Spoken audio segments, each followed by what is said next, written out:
नमस्कार सगळ्यांना. खूप जणींचे मला मेसेज आले की ताई आम्हालाही रील बनवायचे आहे, आम्हालाही कॉन्टेंट क्रिएट करायचं आहे. तर त्याच्यासाठी तुम्हाला माहिती आहे की मी तुम्हाला हेल्प करतो. अशा किती जणी आहेत की त्यांना माहीत आहे की त्यांनी विचारलं तर त्यांच्या प्रत्येक प्रश्नाची मी उत्तरं देते. पण ज्यांना सुरुवात करायची आहे तर त्यांनी काही गोष्टी लक्षात ठेवाव्या असं मला वाटतंय. जर तुमच्या घरच्यांची परमिशन असेल तर तुम्ही बिनधास्त कॉन्टेंट क्रिएट करा, बिनधास्त रील बनवा. कारण तुम्ही जिथे तुमचं मत मांडलं तिथे तुम्हाला 10 पैकी 5 लोक चांगलं म्हणतील आणि 5 लोक खराब म्हणतील. तर ती खराब गोष्ट तुम्ही ॲक्सेप्ट केली पाहिजे. आणि दुसरी गोष्ट म्हणजे फॅमिलीचा सपोर्ट असेल तर करा, किंवा तुम्हाला तुमच्यावर विश्वास असेल तर करा.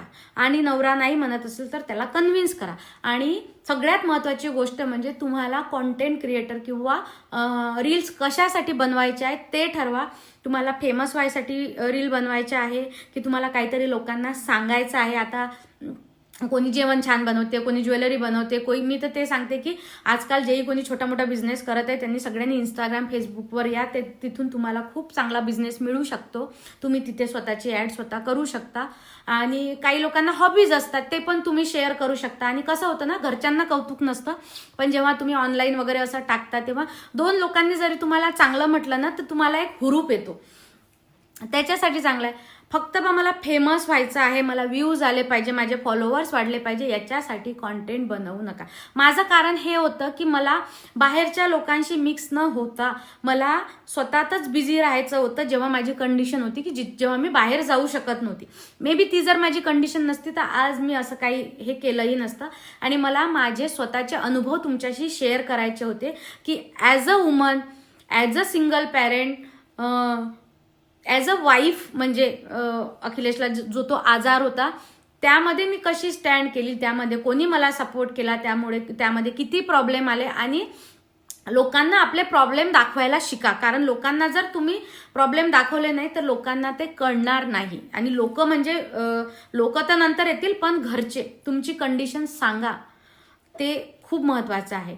आणि नुसतं व्ह्यूज आणि लाईक आणि कमेंट आणि फॉलोअर्ससाठी जर कॉन्टेंट क्रिएट करत असाल किंवा फेमस व्हायसाठी तर अजिबात याच्यात पडू नका. कारण त्याच्या इतकं तुम्ही आहारी जाता की मग तुम्हाला एक वेगळ्या प्रकारचं बर्डन म्हणा किंवा एक वेगळं प्रेशर येतं की नाही आज रील टाकलीच पाहिजे, माझ्या रीलला इतके व्ह्यूज आलेच पाहिजे आणि माझं व्ह्यूज इतके गेलेच पाहिजे. हे तर ते प्रेशर घेऊ नका. त्यामध्ये ना तुम्ही कधी कधी तुमच्या बाउंड्रीज क्रॉस करता. हे माझं एक मोठी बहीण म्हणून म्हणा किंवा आई म्हणून म्हणा, हे सगळ्यांना माझं सजेशन आहे. आणि हे जे गलतफहमी आहे की कॉन्टेंट क्रिएट केल्यावर खूप तुम्ही पैसा वगैरे कमावता, हे मिथ आहे, मिथ.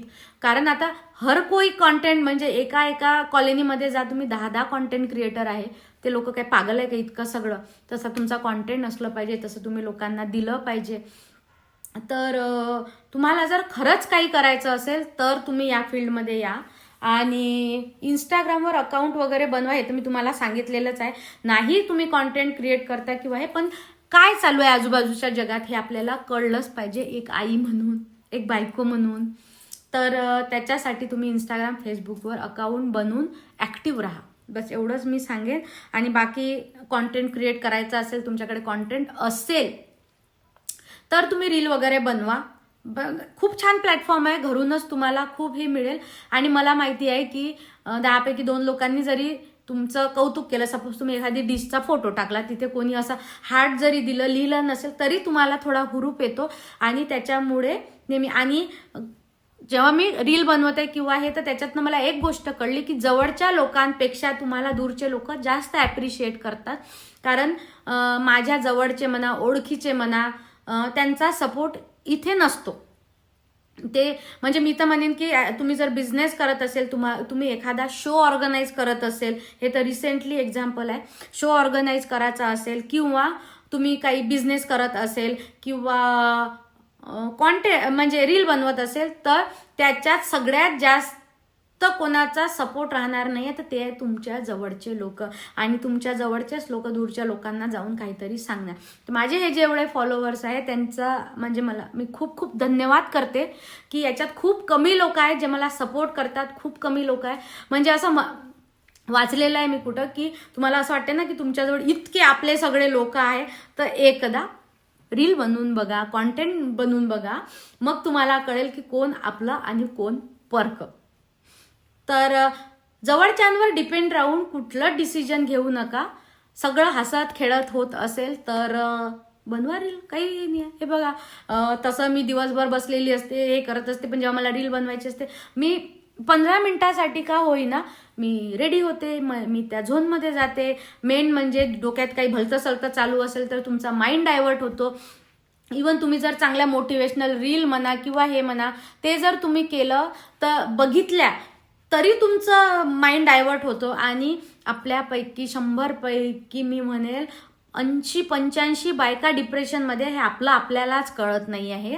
कारण हे सडनली रडणं, सडनली आसू येणं, हे काय आहे, आपल्या सगळ्या फिलिंग आपण दाबलेल्या आहेत, ज्या आपण कधी कोणासमोर बोललेलोच नाही आहे. तर कधी कधी काय होतं की दुसऱ्याचं दुःखही ऐकलं ना तर आपल्याला वाटतं अरे यार, हिच्यापेक्षा तर माझं दुःख खूप कमी आहे. तर अशा कनेक्ट राहा सोशल मीडियासोबत.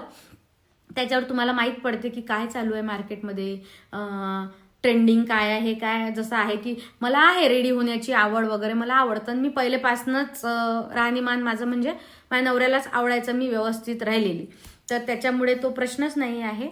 आणि बस सगळ्यांना मी तेच सांगते, नवरा बायकोमध्ये कम्युनिकेशन करा,